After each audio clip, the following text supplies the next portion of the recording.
그래서 요 엡실론 t가 0.002보다 작을 때 요것을 우리가 압축집의 단면이라고 얘기하고 0.005보다 클 때 얘를 인장집의 단면이다라고 얘기를 하고 그 사이를 transition, 즉 변화 구간이다라고 얘기를 해서요.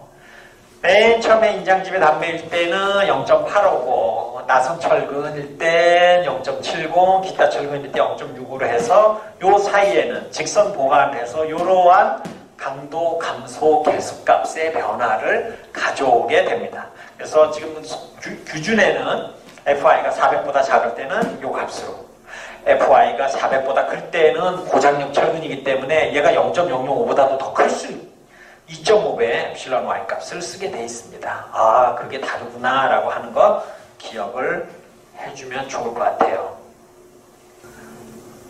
여러분 교재에 찾아보면 이런 내용들이 있는데 여기 0.002, 0.005 그 밑에 DT분의 C가 0.6 이게 내가 아까 얘기했던 그거잖아. 0.6보다 작으면 과소철근 상태에서 얘가 요때는 요 DT분의 C가 한 0.6 정도 되는구나. 그러면 얘는 0.375 정도 되는구나.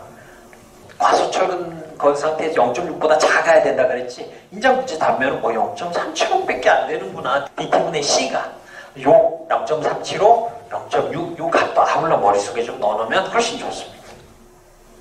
그치? 그러면 아까 여러분들한테 얘기한 거 뭐였어요? 휨부제가 되기 위해선 과소철근 상태였어야 됐잖아. 과소철근 상태를 만들기 위해서 균형철근 상태에서 그거의 75%만 쓴다 그랬지. 근데 그건 좀 문제가 있어갖고 변형률로 제어를 한다 그랬지. 75%의 철근비로 감소시켜서 그때의 변형률을 재보니까 375였다 그랬지.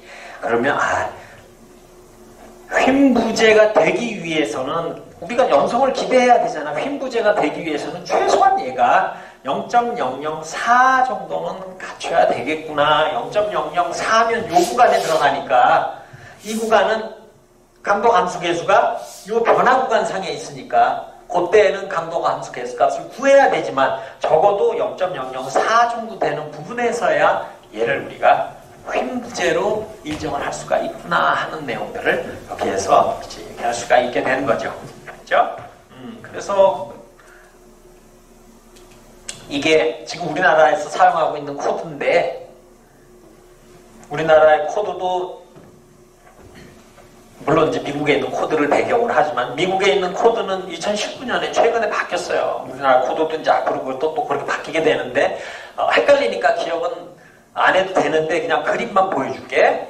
아까 그 그림이랑 똑같잖아, 그치? 똑같은데 우리는 아까 엡실론 t는 0.002였고 엡실론 t는 인장집의 단면은 0.005였잖아. 근데 이거는 이제 고장력 철근까지 막 쓸 수 있는 상황이 돼버렸으니까 지금은 요거는 엡실론 ty가 되고 이거는 엡실론 ty에서 0.003으로 더하는 쪽으로 바뀌게 되고 아마 어쩌면 여러분들이 사회에 나갈 때 사회에 나가서 이쪽 관련된 설계를 하게 될 때는 저 숫자의 저 그림을 사용하게 될지도 모르겠습니다. 그죠? 그래서 좀 미국은 우리 여기에서부터 좀 더 움직였구나 하는 거 정도는 그냥 듣고 잊어먹어도 괜찮아요. 근데 바뀐 지 빤히 아는데 또 얘기를 안 해주는 것도 좀 그래서 이 그림만 살짝 보여주고 하는 겁니다. 여기서 보면 0.75, 0.65였는데 우리나라 코드는 아까 보면 0.7, 0.65 조금씩 달라. 그치? 이렇게 달라서 우리가 미국 코드랑 딱 맞추면 이놈들이 똑같고 옛날에는 0.75, 0.7을 썼었어요. 그런데 0.75, 0.7에서 이제 0.7, 0.65로 낮췄다는 건 뭐야? 나는 100점이야 그랬는데 아니 너는 75점. 그런데 그 다음에 70점 그건 뭐야? 난 너 5% 더 깎아야 되겠어. 굉장히 좀 신뢰하기가 어려워 이 얘기잖아. 그러면 다시 얘기해서 압축부의 기둥이라든지 콘크리트에 의해서 영향을 많이 받는 구조부재의 경우에는 그만큼 불확실성과 파괴 모드가 우리가 원하지 않는 쪽으로 될 가능성이 조금이라도 있다는 얘기지, 그지? 미안하지만 신뢰를 조금 더 못 줄 것 같은데 이렇게 해석을 해야 되는 부분이죠, 그죠?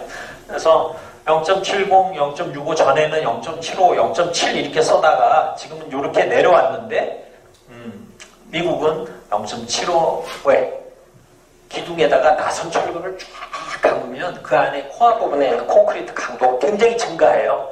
굉장히 긍정적이다.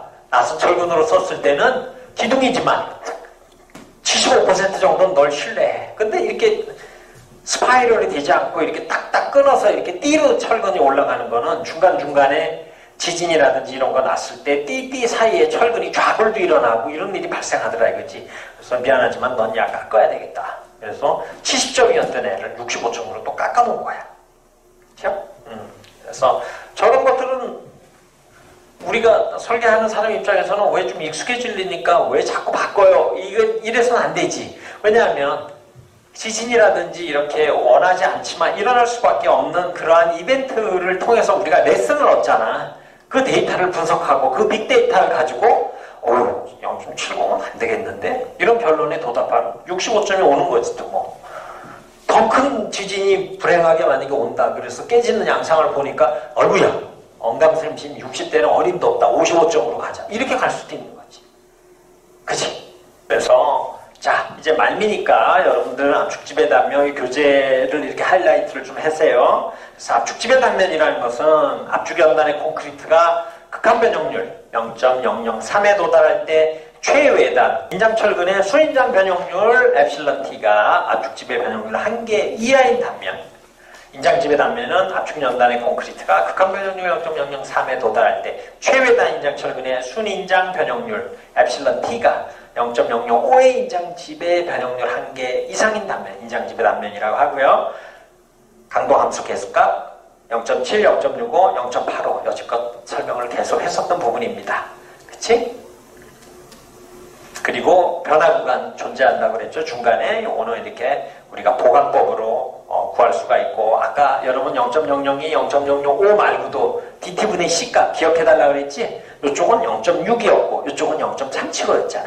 그리고 휨부재가 되기 위한 최소한의 허용 변형률, 이게 아까 0.004였고 휨부재가 되기 위한 최소 변형률이 왜 필요한가? 그거는 균형 철근 상태에서부터 거슬러 내려간다는 거지.